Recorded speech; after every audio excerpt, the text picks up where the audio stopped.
본 방송에서 제공하는 투자 정보는 투자 판단에 대한 조언입니다. 방송에서 제공하는 주식의 가치, 가격 상승 및 가격 하락에 대해서는 방송사에서 보장하지 않습니다.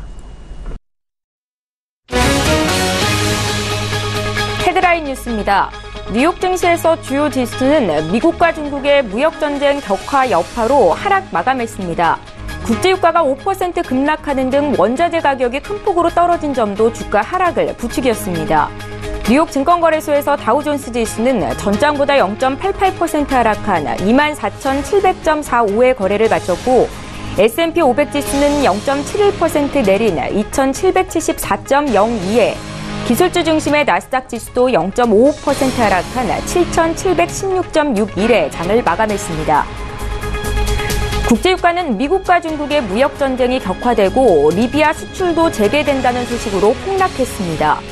뉴욕 상업거래소에서 8월물 서부 텍사스산 원유 가격은 배럴당 5.0% 폭락한 70달러 38센트에 장을 마감했습니다.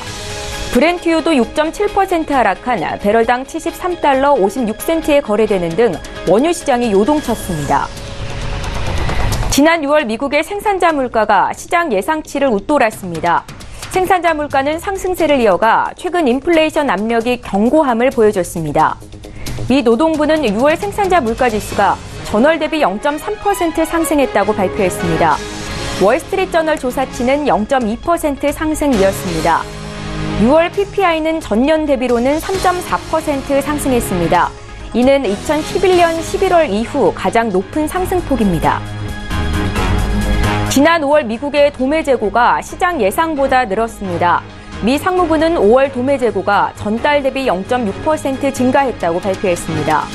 도매 재고는 지난 7개월간 계속 늘었습니다. 월스트리트저널 조사치는 0.5% 증가였습니다. 5월 도매 판매는 전년 대비 11.8% 증가했습니다.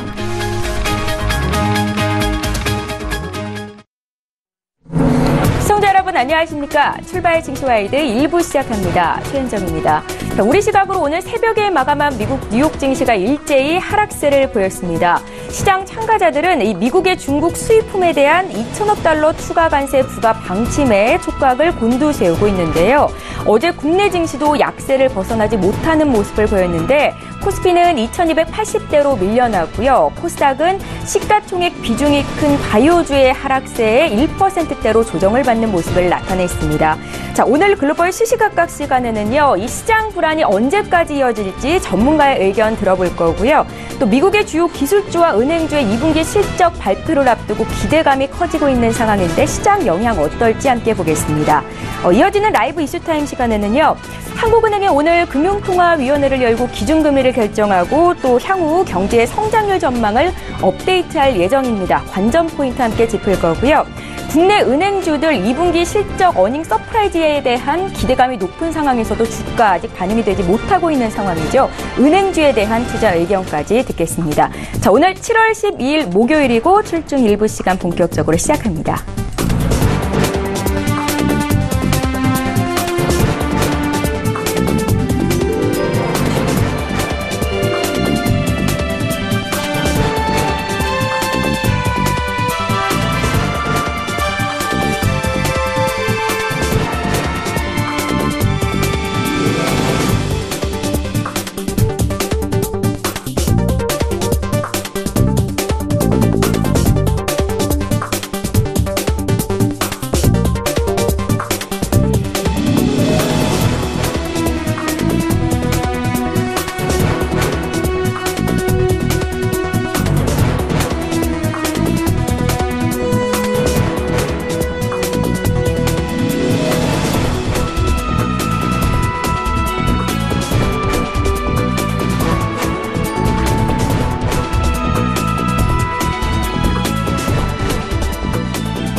예, 시장의 중심이 되는 이슈 분석 도와드리는 시간입니다. 글로벌 시시각각 오늘 목요일이죠. 헌터스 경제연구소 김진석 소장 모시고 자세한 이야기 듣겠습니다. 선생님 어서 오세요. 안녕하세요. 예, 미중 간 무역 분쟁 이야기를 오늘도 하지 않을 수가 없을 것 같습니다. 그렇죠, 네. 트럼프 정부가 현지 시각으로 10일이죠. 2천억 달러 상당의 이 중국 수입품에 대해 10% 추가 관세를 부과하겠다라는 계획을 밝혔는데 이 미중 무역 전쟁이 최악의 치킨 게임 양상으로 치닫고 있는 모습이고요. 네. 앞으로 시장 움직임 어떨지 좀 함께 봐주십시오. 일단 이런 방금 말씀하신 질문들은 항상 요즘 계속 좀 지속적으로 받는 질문이기 때문에 예. 과연 답변을 어떻게 드릴지 좀 약간 좀 곤혹스러운 부분이 있고요. 다만 아시는 것처럼 트럼프 대통령이 이제는 월가 페이퍼를 보면 2차 미국발 그 전쟁이 시작됐다 이런 얘기하고 있는데 잠깐 좀 엄밀하게 좀 보셔야 할 것 같습니다. 작년으로 잠깐 돌아가 보면요. 예.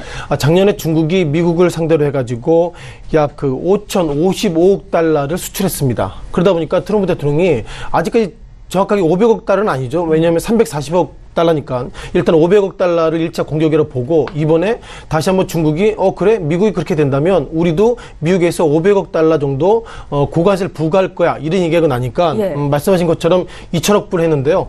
앞서서 말씀드린 것처럼 중국이 미국을 상대로 5천억 불 정도의 수출했다면 아마 트럼프 대통령이 지금부터 3천억 정도만 더 부과하면 작년에 중국이 미국을 상대로 수출했던 그 총량을 맞추는 것 같습니다. 따라서 페이퍼를 보니까 어쩌면 이번에 2천억 불 관련돼서 중국이 또 다른 액션을 취한다면 예. 트럼프 대통령이 이번에는 3천억 불을 또 부과하겠다 이런 얘기가 있어서 어떻게 됐든 이와 관련돼서 상당히 스트레스가 좀 커지고 있다 이렇게 좀 말씀드려보겠습니다. 자, 중요한 것은 아시아 증시가 상당히 투심이 악화됐다 이런 부분들을 말씀드려볼 수 있는데요. 잠깐 좀 화면을 보셔야 할 것 같습니다. 네. 우리가 투자 심리 악화라고 표현을 써야 되는데 실은 이게 상당히 어려운 얘기입니다. 투자 심리 악화가 그만큼 주식하시는 분들은 손실이 상당히 커지고 있다 이런 좀 눈물의 표현을 말씀드려봐야 되겠는데요. 어저께 중국 증시는 1.7%의 약세를 보이고 있었고요. 한국 지수가 0.58% 여기서 0.58%가 상대적으로 떨어진 게 약한 게 아니라 그동안 주가 급락했기 때문에 이 상태 0.58은 상당히 좀 크다라고 말씀드려보겠고요. 네. 또한 홍콩 H지수도 1.5% 정도의 약세 이런 모습이 있기 때문에 보시는 것처럼 일본 증시도 니케이 225 지수가 1.1% 등 전체적으로 어저께 오늘 글로벌 증시가 좀 아시아권 중심으로 추락이 좀 커지고 있다 이렇게 말씀드려보겠고요. 예. 자, 그럼 우리가 여기서 보실 것은 이것입니다. 과연 이렇다면 이것이 결국 우리가 동조할 코멘트를 좀 드려봐야 되겠는데요. 제가 좀 다 지우겠습니다. 자, 상해 A지수죠. 상해 A지수를 좀 가까이 보시면요. 2018년도, 즉 올해 들어서 2월달, 즉 트럼프 대통령이 이제 우리가 무역전쟁을 하겠습니다. 이후에 이 상태는 3,700포인트에서 최근 2,900포인트까지 급락의 모습을 보이고 있었고요. 자, 이제 한국 지수를 좀 넣겠습니다. 여기서 우리가 동조해야 되는 코멘트를 나오고 있는데요. 자, 보시는 것처럼 중국 상하이 지수가 아마 3월 달부터 보시면요. 이게 중국 상하이 지수의 트렌드 모습이고요. 눈에 띄는 것들은 이 빨간색 실선이 종합주가 지수입니다. 즉 우리나라 코스피요. 그렇죠. 예, 예. 유가증권 시장의 인덱스인데요. 제가 강조드리고 싶었던 것은 3월 달 이후에 정확하게는 5월 달에 보면 중국 상하이 지수와 한국의 지수가 같이 동조화, 즉 같은 관점으로 떨어지고 있다. 이것이 가장 충격인 것 같습니다. 자, 그렇다면 어저께 중국 상하이 지수가 하락폭이 커졌다면 어쩌면 한국 지수도 하락폭이 지금보다 더 커질 수 있지 않을까. 그런 부분들 상당히 스트레스가 좀 커지고 있는 것 같고요. 네. 자, 여기서 우리가 과연 승자가 누굴까 하는 관점에서 중국 증시와 미국 지수를 보시면요. 자, 보신 것처럼 지금 상해 지수도 보겠습니다. 이게 지금 상해 지수의 모습을 좀 말씀드려보겠는데, 다우 지수를 클릭해보면, 자, 어떤 모습 보이겠습니까? 6월달, 7월달 이후에는 예상보다 다우 지수는 상승을 보이고 있고, 그리고 중국 상하이 지수 약세를 보고 있다면은 전체적으로 충격은 크지만 중국보다 미국은 충격이 적어지고 있고 중국 상하이 지수가 커지고 있다. 따라서 이번에 무역전쟁의 현재까지 승자는 상대적으로 미국이지 않을까. 이런 어떤 데이터 속에서 상당히 좀 유의성을 좀 찾아야 될 것 같습니다. 예. 따라서 지난 6일 어떻게 보면 미국이 500억 불 관련돼서 340억 불 중국 상대로 상당히 스트레스를 크게 줬는데 이와 관련돼서 전체로 중국 증시가 좀 약세를 보이고 있다. 이렇게 좀 정리를 드려봐야 될 것 같고요. 자, 그럼 과연 이것이 결국 국내 증시에 어떤 영향을 미칠지 그런 모두 가장 큰 인덱스인데요. 최근 들어서 거래량이 좀 급감했다 이런 좀 코멘트 코멘트를 하고 있습니다. 예. 어제 페이퍼를 보면 이제 뭐 중국과 미국의 어떤 무역 전쟁이 어느 정도 이제 일단락되고 있다. 따라서 증시는 상승할 여력이 있다. 이런 얘기가 나오고 있는데 저는 그와 관련돼서 좀 이게 의견이 좀 다르다 이렇게 보겠습니다. 자, 기본적으로 우리가 주가 관련돼서 거래량의 선행 지표라고 말씀드려보겠는데요. 아신 것처럼 최근 들어서 지수가 종합주가 지수가 뭐 2200선, 실은 7월달 들어서 하반기 들어서는 각 증권사에서 유가증권 시장이 하반기에는 2300선 이하를 내려가지 않을 것입니다. 따라서 2300선이 저점입니다 얘기했는데 어저께 2280선입니다. 물론 2300선에서 공방을 벌이고 있지만 중요한 것은 과연 주가 상승할 수 있을까? 이런 부분들이 좀 관점인데요. 자, 차트의 모습을 보시면은 통상 거래량에 대한 부분을 말씀드려봐야 되겠는데요. 최근 들어서 뭐 지난 며칠간에는 2240선까지 갔습니다만 그럼에도 불구하고 최근 들어서 거래량이 줄지 않았습니다. 즉 거래량이 줄지 않았다는 것은 주가가 아직까지 하락하지 않았다. 그런 시그널이 있어서 따라서 거래량이 줄지 않은 이상 주가가 상승할 수 있는 여력이 좀 커질 수 있다 않다고 말씀드려보겠고요. 따라 정리해 보면은 기본적으로 그 몇몇 페이퍼를 보면 주가가 이젠 저점입니다. 근데 제가 볼 때는 거래량이 줄지 않았다. 그리고 이제 중국이 또 다른 액션을 취할지를 아직까지 리스크가 있기 때문에 그런 부분들이 있어서 정확하게 오픈되지 않은 상태에서 지금 시장을 저점 매수라는 것은 상당히 리스크가 커지고 있다. 이렇게 좀 보시면 좋겠습니다. 그러니까 거래량이 좀 줄어야 코스피가 바닥을 확인했다는 신호로 해석을 하시는 건가요? 그렇죠. 실은 뭐 거래량은 이렇게 보시면 좋겠습니다. 예, 주가 급락했다면은 주가 급락하기 전까지는 거래량이 늘어났다는 것은 이제는 저점일 거야. 그런 것처럼 계속 매수가 들어오는데 일정 시점이 지나서 저가이기 때문에 매수가 들어옴에도 불구하고 계속 주가가 밀린다면 결국 그 기본적으로 매수 들어왔던 물량들이 다시 한번 시장에 다시 한번 매도가 되겠죠. 따라서 거래량이 급감하지 않은 이상 주가가 상승할 수 있는 여력은 기계적인 소위 기술적 분석으로 보면 아직까지는 좀 하락할 수 있는 여력이 커지고 있다는 말씀 드려보겠고요. 네, 그 이면에는 결국 트럼프 대통령의 어떤 색깔 그리고 중국의 시진핑 주석의 기본적인 코멘트를 모르고 있다. 그런 불확실성이 지금의 시장을 좀 어렵게 만들고 있지 않나 이렇게 좀 단견을 좀 말씀드려봤습니다. 예, 특히나 신흥시장 쪽으로 불안감이 커지고 있는 게 가장 큰 걱정인데 일단은 시장의 불안은 당분간 더 이어질 수도 있다라는 말씀을 주셨고요. 저희 미국 이슈 조금만 더 보겠습니다. 미국 증시가 무역전쟁 속에서도 2분기 실적에 대한 기대감을 안고 있습니다. 특히 올해 상반기에 고공행진했던 주요 기술주에 대한 의견이 그렇고 또 이번 주말에 주요 은행주들도 실적을 발표할 예정인데요. 시장의 어떤 상승을 이끄는 모멘텀이 될 수 있을지 영향 좀 함께 봐주십시오. 기본적으로 은행업종은 그동안 뭐 작년까지 상당히 상승의 모습이 미국 증시에 있었고요. 미국 증시가 작년에 상승했던 이유는 뭐 몇 가지 충분히 아실 것 같습니다. 자, 트럼프 대통령이 미국 기업들 법인세를 인하해 줬기 때문에 그만큼 미국 기업들이 경쟁력이 커지는 것 같고요. 제가 뭐 가끔 말씀드리겠지만 뭐 상반기 때 두 번의 기준금리 인상 그리고 하반기 때 기준금리 인상이 된다면 단순하게 국내 증시도 결국 그만큼 예대 마진의 갭이 있기 때문에 은행업종이 좋을 것입니다. 이런 부분들이 미국 증시가 그동안 급등했던 또한 상승했던 기본적 이면인데요. 이제는 뭐 실적이 발표될 예정입니다. 뭐 JP모건을 비롯해서 2분기 실적들이 발표될 예정인데 자, 그럼 시장을 과연 얼마나 좋을지 이런 부분들이 상당히 좀 의미 있는 것 같습니다. 자, 몇몇 종목을 좀 보시면서 말씀을 드려봐야 되겠는데요. 자, 먼저 화면 보시면서 말씀드려보겠습니다. 이게 JP모건입니다. JP모건이 앞서 강조드렸던 것처럼 2017년도에 상당히 좋았던 모습을 가지고 있고요. 2018년도 들어서 2월달 그러니까 3월달에 119달러 이후에 106달러까지 약세 모습 보이기 있어서 기본적으로 미국에서는 왜 이렇게 2분기에 실적과 여러 가지 페이퍼가 좋음에도 불구하고 왜 이렇게 2분기 들어 정확하게는 뭐 2분기 들어서라고 보다 1분기 말부터 시작되겠죠. 2월 말부터니까 주가 약세를 모습 보이고 있다는 것은 결국 그동안 주가 급등에 의한 피로감 그리고 작년에 트럼프 대통령이 억지로 시장을 끌어올렸기 때문에 기본적으로 과연 이것을 과연 얼마나 좀 해석해야 될지 그런 부분들이 시장에 좀 충격인 것 같습니다. 따라서 JP모건의 실적들은 현재 아직까지 나오지 않았지만 아무리 좋게 나온다 하더라도 2017년도에 실적이 좋았기 때문에 눈높이는 못 맞출 수 있다. 이렇게 좀 말씀드려보겠고요. 또 한 종목 관련돼서 골드만삭스에 대한 말씀 드려봐야 되겠죠. JS입니다. 골드만삭스 같은 경우에는 JP모건보다 오히려 하락폭이 커지고 있습니다. 즉 3월 달에 275달러에서 최근 들어서는 220달러 $100 밴드까지 내려갔다는 것을 보면 왜 이렇게 주가가 단기간에 급락했을까? 이런 부분들은 결국 실적이다. 이렇게 좀 말씀 드려보겠고요.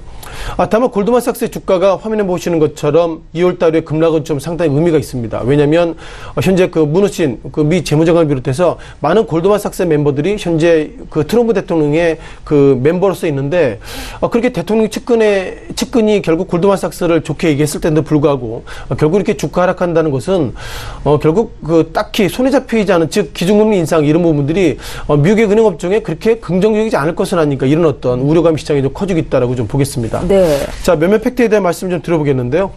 따라서 보시는 것처럼 2월 달부터 은행업종의 주가 약세는 결국 실적이 아무리 좋다 하더라도 자, 보시는 것처럼 좀 더 길게 좀 보시면 좋겠는데요. 월봉으로 좀 말씀드려보면요. 2017년도가 상당히 급등했습니다. 정확하게는 2016년도 하반기부터 급등했는데요. 이렇게 급등했던 적이 많이 없습니다. 따라서 이런 부분들에 있어서 이제는 우리가 피로감을 느껴야 되겠다. 이렇게 좀 말씀드려보겠고요. 이러다 보니까 또 우리가 기술주에 대한 말씀을 좀 드려봐야 되겠습니다. 예. 몇몇 종목 관련돼서 넷플릭스부터 말씀을 드려볼 필요가 같은데요. NFLX죠. 자, 넷플릭스의 시세를 좀 보셔야 될 것 같습니다. 이것은 일봉으로 보시면 좋겠는데요. 예.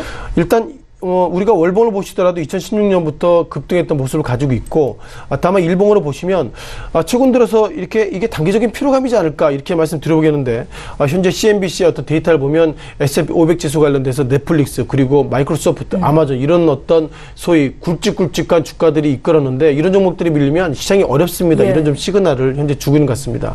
따라서 넷플릭스가 최근 들어서 주가가 지난 6월 달에 약간 급락의 모습을 보이고 있습니다. 다시 한번 상승 여력이 있지만 실적이 과연 어떻게 나올지 그런 부분들이 우리가 고민인 것 같고요. 또 한 종목 관련돼서 아마존의 말씀을 좀 드려봐야 되겠죠. 자, 아마존 어마무시한 기업이 됐습니다. 즉 공룡 기업이 됐죠. 이것도 2017년도 5월달, 10월달 이후에 이 당시에는 주가가 어떻게 보면 주당 $900 선. 실은 정확하게 말씀드리면 그 $1000 넘어섰을 때 특징주로 많이 올랐습니다. 이때 어떤 특징주로 올랐냐면요. 야, 아마존이 주당 $1000까지 가. 이런 얘기를 했던 우리가 엊그저께인데 결국 이것이 1년도 되지 않아서 이제는 $1700까지 갔다는 걸 보면 이후의 주가는 결국 기술주 중심보다도 이제 유통업종, 즉 어마무시한 공룡이 된 아마존처럼 이제는 유통업종과 그 소위 인터넷 모든 것을 소위 이렇게 버사이드 멀티로 이렇게 가지고 있는 기업 이외에는 주가가 상승할 여력이 상대적으로 좀 적지 않나 이렇게 좀 말씀드려보겠습니다. 따라서 그 최근 들어서 2분기 실적에 대한 기본적인 정리는 은행업종이 아무리 좋다 하더라도 예. 앞서 보셨던 것처럼 작년부터 주가 급등에 의한 피로감이 있을 것 같고요.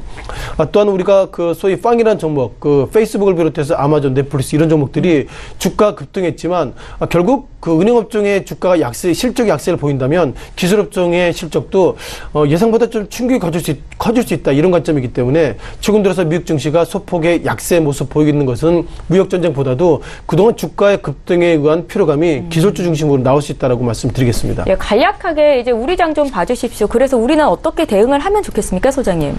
자, 기본적으로 국내 증시는 뭐 상당히 좀 지금은 이제 외생적인 변수가 많은 거겠죠. 예. 아신 것처럼 우리가 그동안 뭐 미국 증시나 중국 증시를 우리가 올해 들어서 이렇게 많이 본 적이 없습니다. 즉 무역전쟁이라는 코멘트가 있고요. 다만 우리가 수출 국가이죠. 그러다 보니까 미국과 중국이 서로 싸운다면 뭐 상투적인 의견입니다만 한국은 상당히 어려울 수밖에 없다 이렇게 보겠습니다. 예. 왜냐하면 미국 트럼프 대통령의 입장은 우리가 이제 중국을 상대로 소위 무역전쟁 할 것이기 때문에 우리 우방국은 미국을 지원해줘. 이런 시그널을 보이고 있고요. 또한 중국 입장에서 보면 어떻게 보면 그 북한 관련돼서 핸들링을 하고 있는 것이 중국인데 예. 과연 그 한국이 중국을 상대로 어떻게든 플랜들리하게 하지 않으면 어렵지 않을까 그런 상당히 어려운 형국에 들어선 것 같습니다.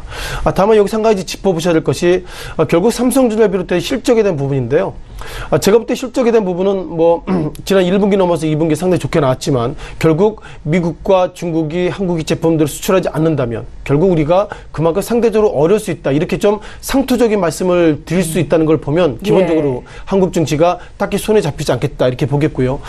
기본적으로 오늘 기준금리 관련돼서 뭐 동결 인상 여러 가지 의견이 있지만 결국 그것도 우리가 자주를 정할 수 없습니다. 즉 미국이 앞으로 기준금리 올립니다. 이런 얘기하고 있고 결국 국내 증시 관련돼서 최근 들어서 외국계가 매도를 많이 보이고 있는데 어쩌면 이것이 미국이 기준금리 인상하게 된다면 한국에 있는 외국계 자금이 미국으로 빠질 것은 아닌가 이런 어떤 스트레스가 상당히 커지기 때문에 한국은 가계부채 부담 이 가운데서 기준금리 올릴지 동결할지 모르겠지만 이것마저도 미국과 중국의 액션 즉 정치적인 액션에 따라서 움직일 수 있는 예상보다 외생적인 변수 속에서 우리는 판단할 수 없지 않을까 이런 좀 부정적인 말씀 드려보겠습니다. 예, 잘 알겠습니다. 오늘 글로벌 시시각각 시간이었고요. 헌터스 경제연구소의 김진석 소장 모시고 자세한 이야기 나눠봤습니다. 잘 들었습니다. 고맙습니다.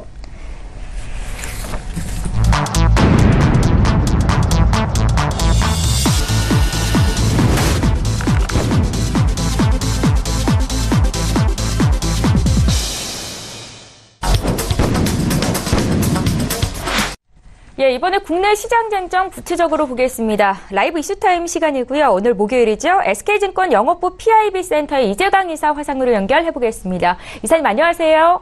네, 안녕하십니까. 예, 미중 간 무역 분쟁 우려에 신흥국 증시가 더 어렵습니다. 어제 국내 증시 또한 약세 움직임이 나왔는데요. 최근 움직임 어떻게 보고 계세요? 네, 벌써 이제 7월 달도 중순으로 접어들고 있고요. 이제 주말을 앞두고 있는 그런 시점입니다. 장마가 한 차례 물러간 것 같으니까 너무 덥네요. 밤잠 미루시는 분이 많을 줄 압니다만 주식시장도 이 찌는 듯한 무더위가 계속해서 이어져서 답답한 모습입니다. 자, 국내 경기는 3.9 콘크리트에 갖춰져 있다고 하죠. 경기 둔화, 인구 감소, 그리고 최저임금 이런 데에 갇혀 있어서 헤어날 가능성이 없는데요. 더군다나 국내는 수출 드라이브 정책을 쓰는 나라이기 때문에 대한민국은 수출이 잘 돼야 되면 경기도 살아나는데 이제는 그 수출 전선마저도 먹구름이 들여오고 있는 그런 모습을 보여주고 있습니다. 자, 여러분도 아시다시피 미역 준쟁 악화일로를 걷고 있습니다. 전입 가경입니다. 자, 결국 미국이 360억 달러 보복 관세를 부과하자 중국이 맞대응했고요. 미국이 이 중국이 반성을 하지 않고 다시 보복을 해? 그럼 4배에서 2천억 달러의 보복 관세를 부과하겠다 하는 발표를 했습니다. 무려 6천 종목이, 업종이 6천 개를 넘어서고 있습니다. 품목이. 그러니까 대부분 모든 수입품에 대해서 다 관세를 부과하겠다는 거죠.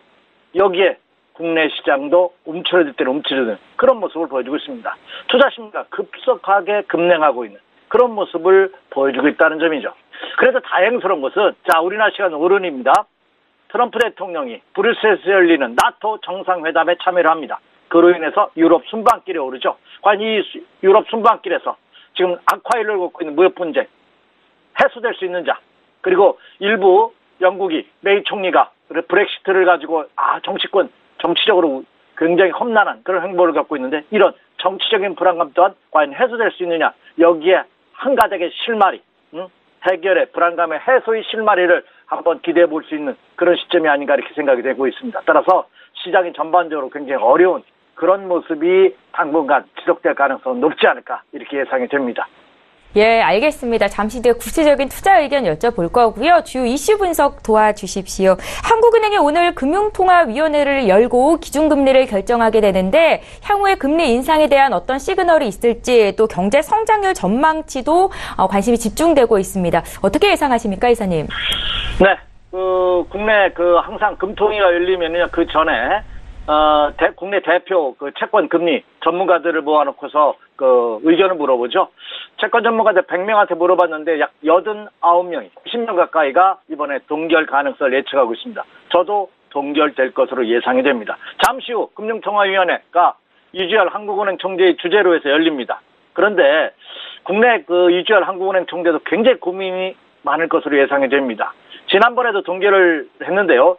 이번 달에는 인상하지 않을까 하는 기대감이 있었습니다만 여러분도 아시다시피 미국과 중국과의 무역 분쟁, 그리고 국내 최저 바닥까지 치닫고 있는 고용 지표 등이 금리 상승의 부담으로 작용하는 그런 모습을 보여주고 있습니다. 일부에서는 이거 금리를 인상이 아니라 인하해야 되는 것이 아니냐 하는 의견마저도 대두되고 있습니다. 따라서 이번 한국은행의 금통위원회 회의는 금리 동결할 것이냐 인상할 것이냐의 문제가 아니라 금리를 동결하는데 확신하는데 과연 금통위원 중에서 몇 명이 금리 인상 가능성에 대해서 코멘트를 다느냐, 여기에 촉각이 모여져 있는 그런 모습이 아닌가 이렇게 예상이 됩니다. 그래서 오늘 열리고 있는 금통위는 동결 가능성의 무게 비중이 상당히 높고요.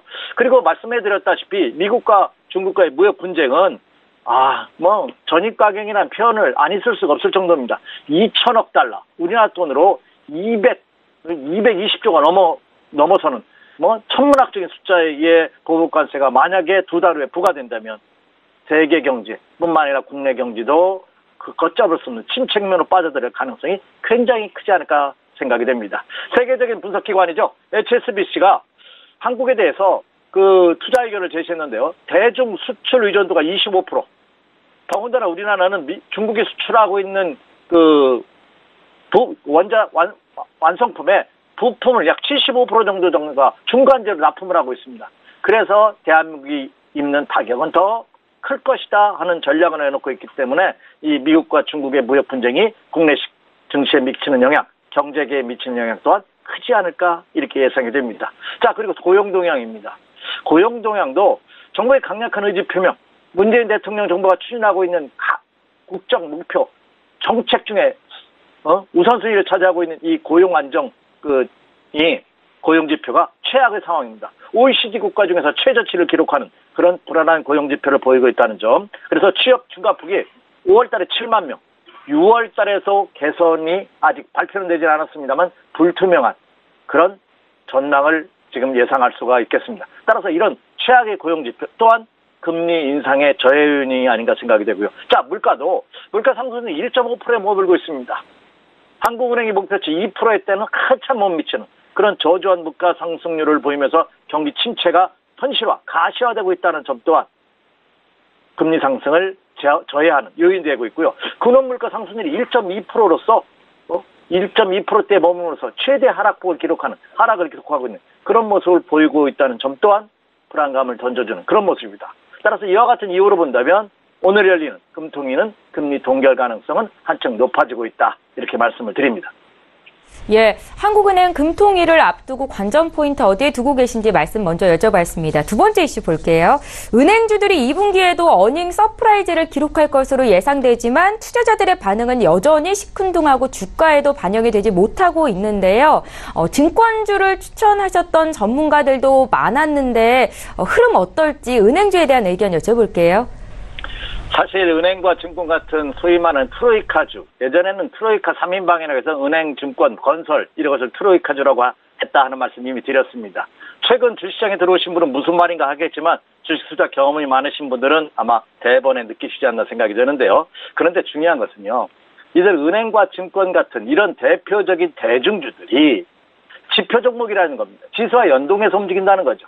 자, 1사분기보다 2사분기가 실적이 저조할 것이라는 것을 이미 이 시간을 통해서 여러분에게 언급을 해드렸습니다. 그래서 2분기에는 실적마저도 악화일로를 걸을 가능성이 높고 3분기에 그나마 나아질 것이다 하는 전망이 전반적으로 나오고 있는데 그중에서도 그나마 은행과 증권 같은 은행주, 특히 은행주들은 2분기 실적이 긍정적으로 나오는 그런 모습입니다.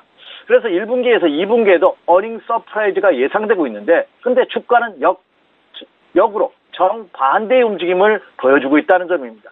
국내 대표적인 은행주로 할 수 있는 그 KB증권, KB금융의 모습을 보면 전일 종가가 53,800원입니다.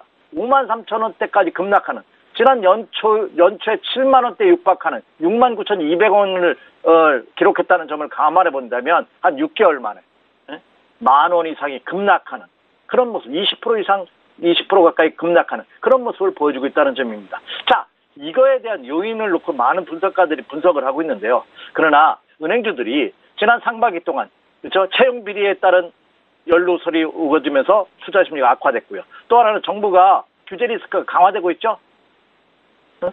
특히 금리 인상, 억제책, 그리고 예대 마진 금리에 대한 정부의 조사, 그리고 또 하나 가장 큰 것은 가계부채 문제. 1,400조가 넘어서고 있는 가계부채가 또한 은행주의 상승에 걸림돌이 되고 있지 않나 생각이 되고 있습니다. 또 하나 중요한 것은 정부가 추가 금리 인상 가능성에 대해서 브레이크를 걸 가능성이 높다는 거죠.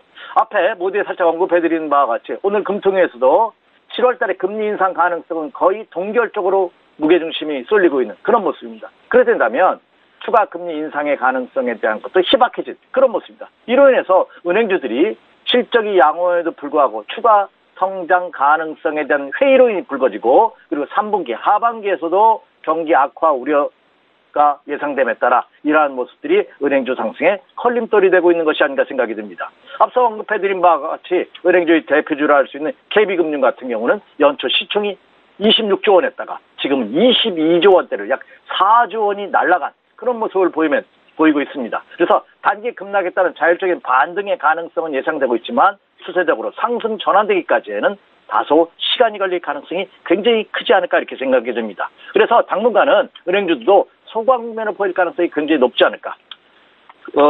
정부가 추진하고 있는 채용 비리가 일단락됐습니다만 지배구조와 대출금리 강화 이런 것들이 역시 일단락돼야지만 상승의 전환 가능성이 높지 않을까 이렇게 예상이 되고 있고 또 하반기에도 여전히 국내 경기 그리고 기업들의 실적에 직격탄이 되고 있는 미국과 중국의 무역 분쟁 이런 악화 소식이 어느 정도 해소 진정을 보여지만 상승 가능성이 있지 않을까 이렇게 예상이 됩니다. 예, 시장에 영향을 미칠 주요 이슈 분석을 먼저 도와드렸고 이번에 투자 전략 짜겠습니다. 오늘 시장이 어떨까? 그래서 어떤 종목을 사야 하지?라는 게 아마 시청자분들 가장 궁금하실 부분일 텐데요. 이사님 여전히 보수적인 접근을 해야 됩니까? 네, 그렇습니다. 자, 앞서서도 제가 여러 차례 강조해드렸다시피 투자자분들은 단순히 많이 빠졌다는 유혹에 빠지시는 경우가 많은 것 같습니다. 그러나 주식시장은 상승과 하락 두 가지만 있는 것이 아니다 하는 점을 너무나 많이 강조해드렸죠. 세 가지입니다. 상승과 하락 그리고 횡보하는 국면이 있습니다.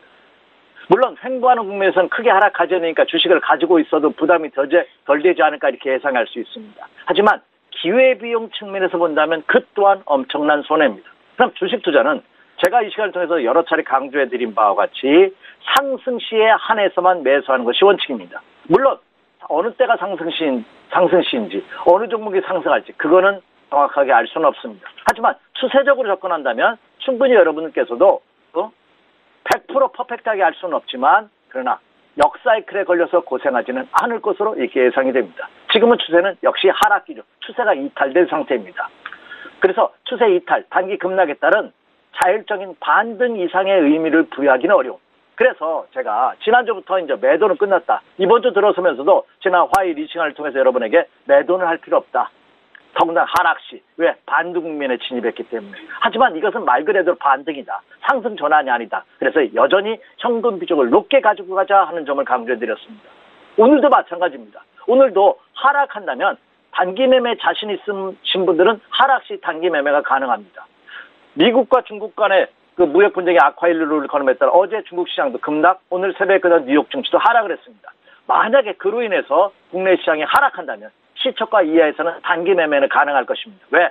추세적으로 지난주까지는 하락 추세가 이어졌기 때문에 올라오면 매도하고자 하는 매도 심리가 강했지만 지금부터, 금주부터는 이미 반등권 지역에 국내 시장도 들어간 것이 사실입니다.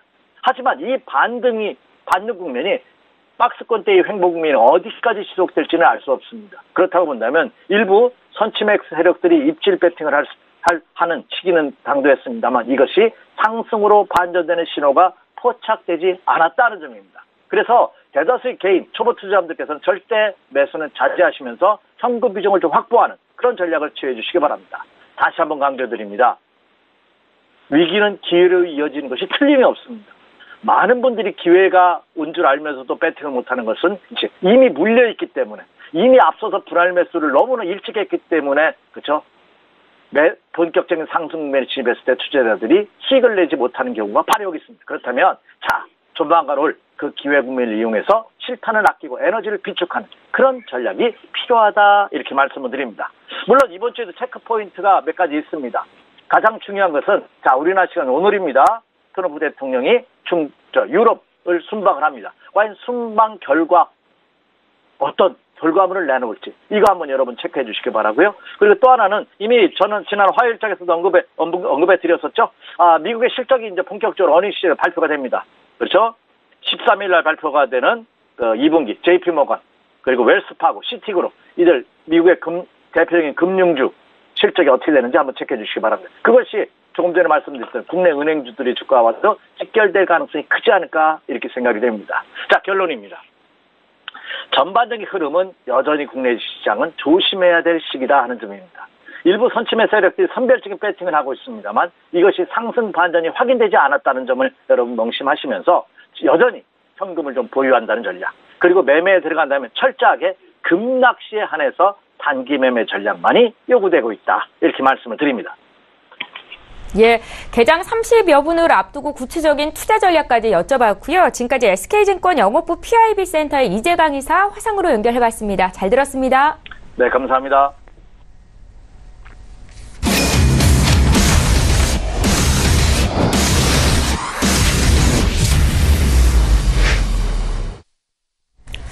예, 1부의 마지막 코너 이어갑니다. 선제 트레이더의 선물 하이킥 시간이고요. 국내외 선물 시장 투자 전략 짜겠습니다. 선제 트레이더 오늘은 전화로 만나볼게요. 안녕하세요. 네, 안녕하십니까. 반갑습니다. 예, 오늘도 국내 선물 시장 투자 전략부터 구체적으로 알려주세요. 네, 우선 어제 저희 아래 구간 292, 10자리들 매수에 그 다음에 최고가 매도 미리 정해놨었고요. 그래서 아래 구간 최저가에서 매수를 잡아서 윗 구간에서 매도를 치고 단타 마무리를 했었습니다.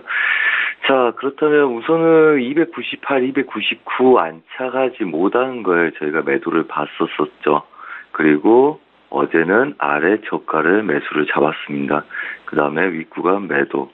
자, 그렇다면 얘네들은 전반적으로 이 구간 안에서 지속적인 혼조세에 뛸 가능성이 높고요. 자, 그렇다면 얘네들은 추격 매매를 자제하면서 보합권 매매 전략을 꾸려야 되겠다. 이렇게 말씀드리겠습니다. 자, 우선은 이렇습니다.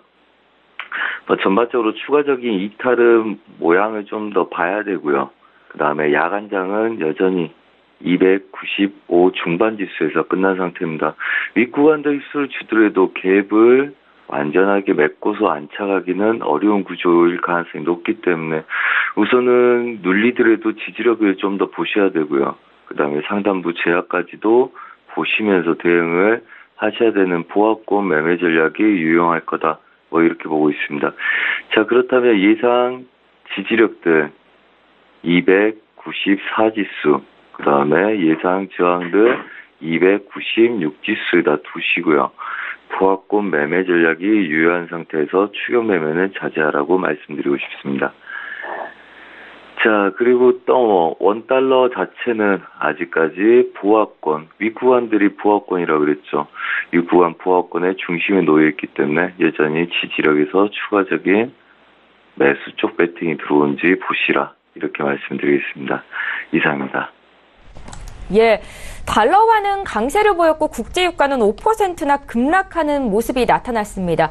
해외 선물 시장 투자 전략은 어떻게 짜고 계십니까? 네, 그렇습니다. 전반적으로 달러가 다시 강세를 띄었었고요. 그다음에 이제 추가 눌림이 어느 정도 마무리된 상태에서 끝났었죠. 자, 전반적으로 유로 달러가 그러면서 추세를 이탈하기 시작을 했었고요. 우선은 이 구간에서는 추세에서의 눌림들 지속적으로 이렇게 흘러가는 형태였죠. 자, 그 다음에 어제 달러 강세로 인해서 얘네들이 무너지기 시작을 했었습니다. 자, 그렇다면 우선은 추세 상단부 1.17800대를 열어놓고요. 그 다음에 아래 구간은 1.17000대까지 열어놓은 상태에서 작은 보합권 매매부터 시작을 하셔야 될 걸로 보입니다. 자, 월요일, 수요일 날 우리가 국내 선물, 해외 선물까지 굉장히 큰 수익을 많이 냈었습니다. 어제까지. 자, 그렇다면 오늘 목요일, 금요일 좀 조심해서 매매하는 방식이 필요하겠고요. 아래 구간의 지지력들 강하기 때문에 여기서 추가적인 매도 볼 이유도 없고요. 눌림에서의 단타, 그 다음에 이자 잡고 홀딩한 전략. 대신 매수 쪽으로 간다 해서 얘네들을 쫓아갈 이유는 없겠죠. 자, 그렇다면 국내 선물과 마찬가지로 고점을 제외한 구간에서 저항을 받고 저점을 제외한 구간에서 지지력을 받을 가능성이 높다. 자, 이 관점 내에서 얘네들은 추세 지지력들 받아내면서 눌림에서 매수, 반등의 매도. 그래서 보합권 매매 전략을 펼치시라. 이렇게 말씀드리겠습니다.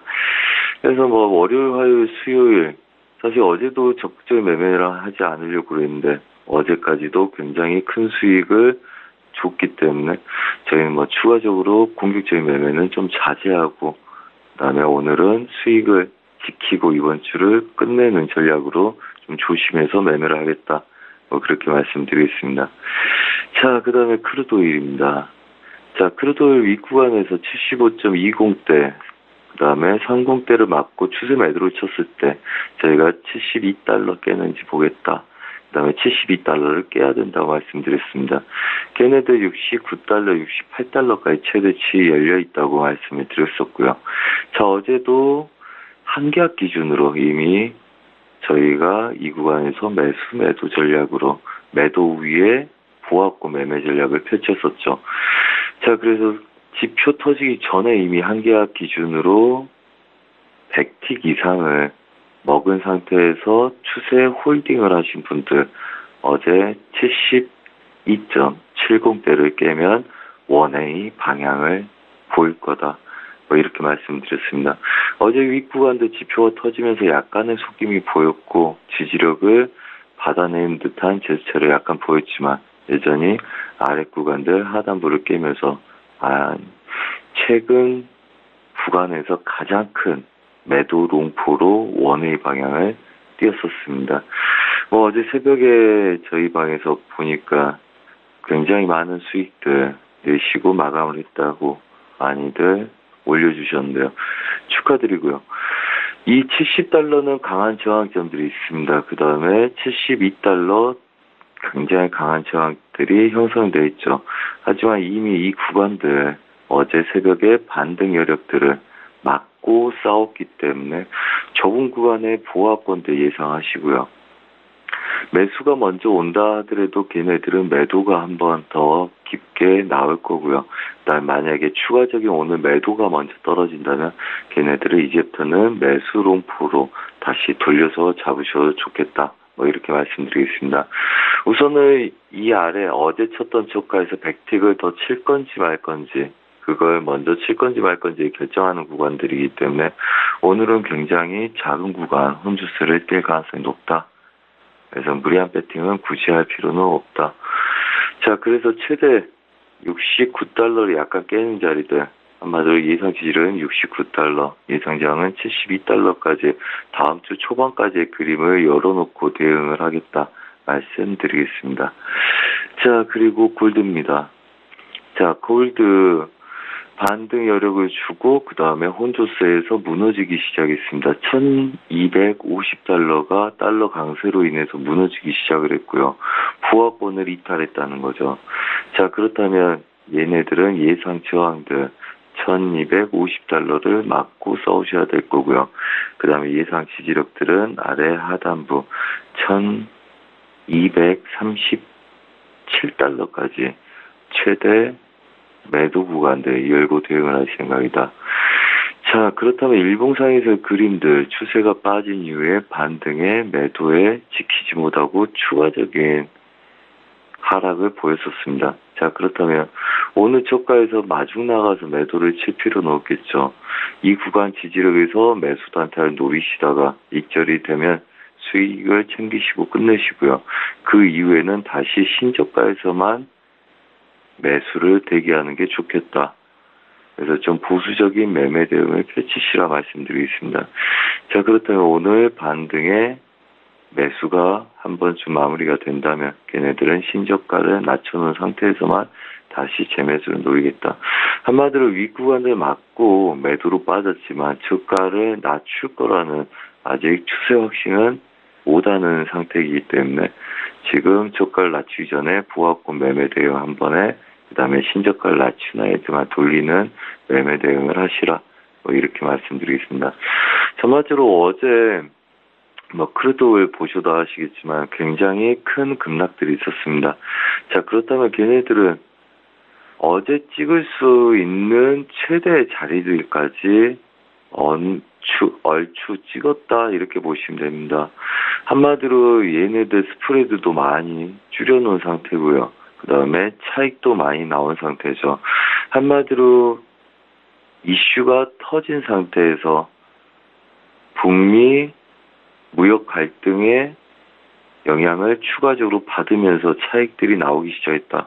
물론 얘네들을 깨는 구조의 그림들이 이미 형성되어 왔었죠. 그렇기 때문에 저희가 이걸 지속적으로 깨는 그림들을 봐왔었죠. 걔네들 매수로 굉장히 무리해서 올려쳐놓은 그림들이 한 번에 차익이 나왔기 때문에 이제부터는 9월물까지 해서 보합권을 지속적으로 뛸 거다 보시면 됩니다. 그래서 이 위아래 구간들 보합 전략을 뛸 거라고 예상하시면 되고요.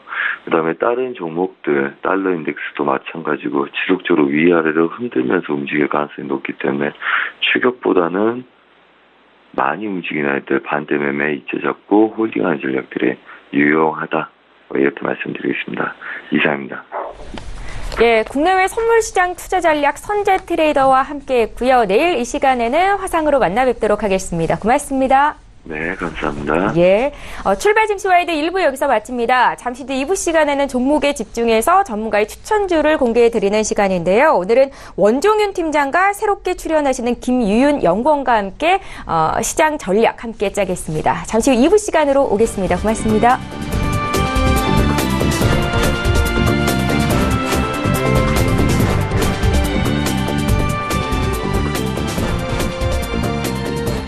본 방송에서 제공하는 투자 정보는 투자 판단에 대한 조언입니다.